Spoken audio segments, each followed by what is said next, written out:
দিনী খেদমত এই জায়গাতে আমাদের অনেক নতুন করে চিন্তা করার জায়গা আছে। একটা মানুষ সে তার জীবনে যখন চিন্তা করে আমি উম্মার কল্যাণে দিনের খেদমতে কিছু একটা করব, মোস্ট অফ দ্য কেস তাকে যদি বলা হয় যে ভাই কি কি করা যাইতে পারে, আইটেমের মধ্যে একটা মসজিদ করব, একটা মাদ্রাসা করব, মোস্ট অফ দ্য টাইম এর থেকে বেশি আইডিয়া আমাদের মাথায় আর আসে না।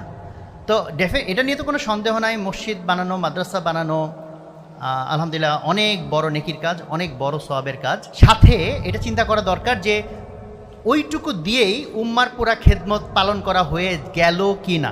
মসজিদ তো বানাইলাম, টাইলসও লাগাইলাম, এসিও লাগাইলাম, কিন্তু কাতার যে ফজরের ওয়াক্তে এক কাতারও ভরে না, উম্মার সেই প্রবলেমটাও যে একটা সলভ করার মতো প্রবলেম, সেটাও তো ভাবা দরকার। একটু আগেই আমি কিছু দিনী ভাইরা আছেন, ওনারা বেশ কিছু নতুন অ্যাঙ্গেলে দিনী খেদমত করেন, ওনাদের সাথে একটা মিটিং ছিল, ওখানে আলোচ্য বিষয় ছিল হালাল।